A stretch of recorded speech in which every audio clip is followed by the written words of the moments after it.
I talked to over 25 different bankers and brokers, and essentially I wrote my SIM ahead of time. I sent it out to the bankers and brokers in like BCC. Here's the details of my company. Here's what we're looking for. And then I waited for their responses to come back to me. We ended up going not with the firm that had the most experience with selling outsourcing companies or services companies. We went with the firm that was asking the right questions, had a realistic expectation for what the business could sell for. So we didn't go with the person that was saying the highest number. You sold the business for I think $37 million, SupportNinja, and then you worked with a private equity firm that you sold it to for a bit, and now I think you're fully out, fully retired. How was that journey? It was good, and I have to be intentionally vague about this. It was like middle eight figures a little bit because the company's still around, and whenever you're in private equity, there's a little bit of horizon, and you know that the company is going to sell again. And so there's a little bit of like a mystery around like what was the multiple whenever you sold for the first time around, because they don't want to impact the next time, right? So we ran a full process, and we found a firm that works for us. They're called Boston Ventures, and it's been pretty good over the past 4 years. Did you guys, when you say you ran a process, does that mean you hired an investment bank to do so? We did, and I've never done that before. I'm not sure about you, but I was a little bit in the dark around how do you go through the process of selling your business. And so I went through the process of like, if I was to sell this without an investment banker, what do I have to do? And so I built the SIM myself, and I went through that process as like an exercise. And then I was like, oh, I definitely need a banker. I definitely need a broker to help me with this. And I'm grateful I did. Did you pick a broker who sold a business in kind of like outsourced or recruiting work, or how did you even know which banker to pick? I went a little crazy as far as the research side of this, as I talked to over 25 different bankers and brokers. And essentially I wrote my SIM ahead of time. I sent it out to the bankers and brokers in like BCC. Here's the details of my company. Here's what we're looking for. And then I waited for their responses to come back to me. This is a really good way if you're looking for a mortgage, by the way, or anything. It's just to like put the details in writing and then see what their responses are coming back to you. Because it lets you see, did they read through the SIM? Did they think about how they were going to position your company? And we ended up going not with the firm that had the most experience with selling outsourcing companies or services companies. We went with the firm that was asking the right questions, had a realistic expectation for what the business could sell for. So we didn't go with the person that was saying the highest number, which was like this big firm. I felt like it was a little out of touch. But we went with the person that was like, this is how you can position your company to get a higher multiple. And that was more interesting for us. And for people who are considering hiring a banker, can you give a sense of like how much money do they want as a retainer? What percentage do they kind of expect of the outcome? Oh, geez. I don't remember the percentage tiers. That might be something good to pull up and maybe like share as far as like a benchmark for this.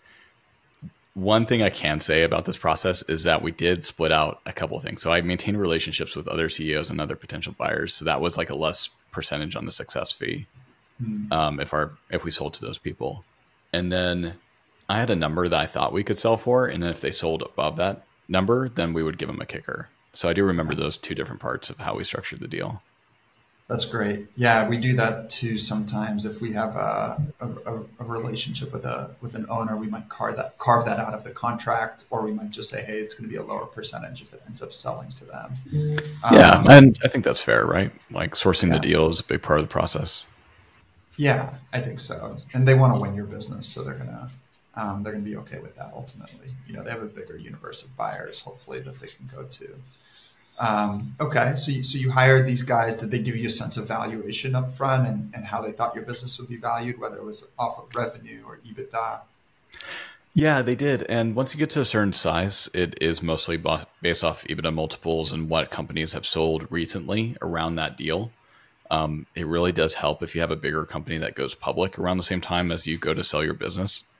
So that really helps. Like for us, we had TaskUs, which was a bigger company. They're now $1 billion in revenue company. And they had a really high EBITDA multiple of around 16 for our industry. That's really, really good. And so we can be like, look at these guys. Like that's going to be us. Don't you want to be getting in on this before we get there? Right. Yeah. And so that was a pretty clear picture for that buyer. So it was going to be an EBITDA multiple ultimately. That's the right way to think about it. For us, most definitely. It's not like a multiple on your revenue or you're based off a number of users or number of eyeballs. And what was the positioning of the business? You know, I think when somebody's listening to this conversation, they're probably thinking to themselves, like, what do you even mean by positioning? Because you have a business that does a certain task, right? Maybe it's recruiting offshore labor for other companies. Like, what does it mean to position the business for sellers? Can you talk us through how bankers approach that and how they did it for you? Yeah, so I don't know about you, but I didn't know what questions to ask or what they were going to ask me. Like that's a complete black box. And so whenever I was talking to the bankers and brokers, the questions that they were asking me was painting a picture of how they see us and how we need to paint that picture in the buyer's eyes, right? And so that could be everything from like how do you talk about revenue concentration? How do you talk about your customer base, your go-to-market strategy? Do you have diversification in your marketing channels? Can you do a cohort analysis on your churn and your customer base? Like these are all things that are positioning pieces, but it's also like where do you fit into the overall market trend? And for a private equity buyer, they're looking at you and they're like, is this a platform or is this going to be part of my roll-up play? Are you going to be folding into something I already own? So that's a little piece of, I guess, the positioning aspect. And the private equity firm that bought you guys, were they experienced in kind of recruiting companies, or was this new for them? What is the rest of their portfolio? Yeah, so they've been around for a long time. I want to say a long time for a private equity firm. Like they've been around since the 80s. And so they were buying everything from like record labels to I think like Six Flags back in the day. And more recently, they got into IT services and outsourcing companies. So it's kind of interesting. Inside a private equity firm, you're going to have like a guy or a managing director looking at a certain line of business that they're focusing on. So they've done some acquisitions in this space. They have some experience. And what we're looking for is a lot of times you roll in equity into the deal is you're trying to figure out how can you align with them and essentially add like a financial arm to your business and an M&A arm to your business. So that way you can take part in essentially the roll up or the next stage of the company's exit.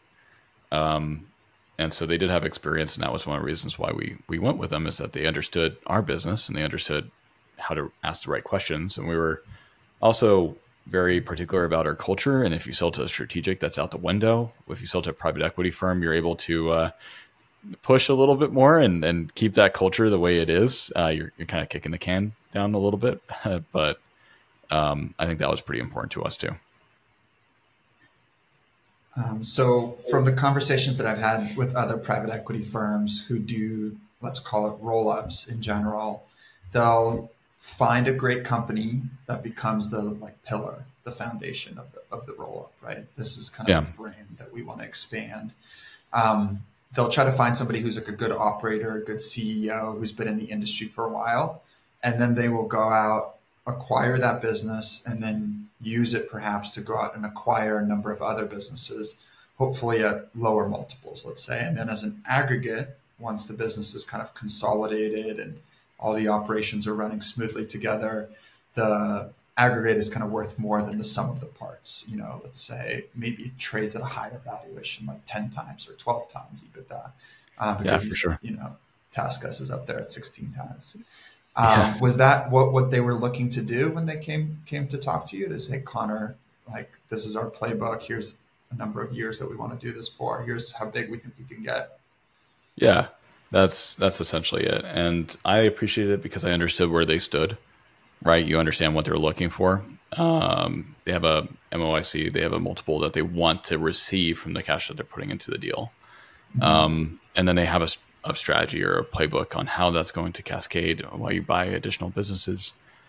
And so from like an experience standpoint, it's almost like a crash course as an entrepreneur because you're selling your business, but then you're going through the process of buying other people's businesses.